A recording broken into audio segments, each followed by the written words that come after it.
menjadi lebih baik. Ini baru awal tahun 2023. Maka terlalu capek kalau kita hanya mengandalkan pikiran kita, padahal ini baru awal. Maka bersandar kepada Tuhan, menyatukan diri kita dengan Tuhan, bersatu menyatukan diri pikiran kita dengan Tuhan akan membuat kita lebih kuat untuk menjalani kehidupan ini. Sekali lagi, perjalanan kita ini masih baru awal, belum pertengahan, bahkan akhir pun tidak. Tetapi terlalu lelah kita, terlalu capek kita nanti kalau di awal saja kita sudah menggantungkan hidup kita kepada manusia. Kalau di awal ini saja kita sudah menggantungkan hidup kita kepada pikiran kita. Tetapi mari menggantungkan hidup kita kepada hikmat yang tak berakhir, kepada hikmat yang sempurna, yaitu Allah. Yang pertama. Yang kedua, dikatakan di dalam ayat 15. Bila ia membendung air, keringlah semuanya. Bila ia melepaskannya, mengalir, maka tanah mengandai, tanah dilandai. Ayat 15 dan yang seterusnya sampai dengan ayat 25 menggambarkan bahwa Allah mampu mengendalikan semuanya. Hebat sekali. Allah mampu mengendalikan semuanya, mengendalikan alam, mengendalikan manusia, ciptaan yang ada di dunia ini. Manusia penguasa sekalipun, orang yang kuat sekalipun mampu dikendalikan atau itu di bawah kendali Allah. Allah mampu mengendalikan alam, Allah mampu mengendalikan manusia, mengendalikan semuanya. Dan itulah yang diperbuat oleh Yesus Kristus kepada dunia ini. Jadi saudara yang terkasih, kalau kita ingat Ayub, berarti tidak hanya ingat derita. Tetapi kalau kita ingat Ayub, kita ingat Ayub sang juara. Bagaimana saya tidak katakan Ayub sang juara? Di dalam Ayub 1 dikatakan Ayub itu manusia yang saleh.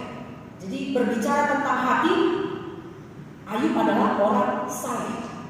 Yang kedua, berbicara tentang keturunan, Ayub memiliki keturunan yang hebat dan luar biasa.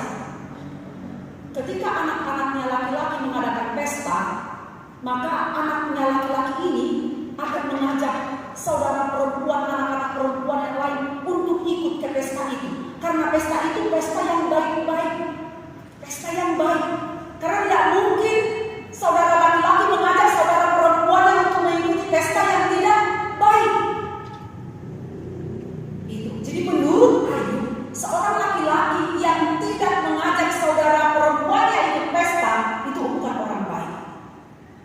Itu yang kedua. Yang ketiga, Ayub termasuk pengusaha yang sukses karena segalanya dimiliki oleh Ayub. Tetapi menarik sekali, sekalipun Ayub ini orang saleh, anak-anaknya baik, lalu dia hebat dan sukses, tetapi setiap kali anak-anaknya itu selesai melakukan pesta, maka satu persatu anaknya itu ada 10, satu persatu anaknya itu dikuduskan oleh Ayub melalui korban persembahan.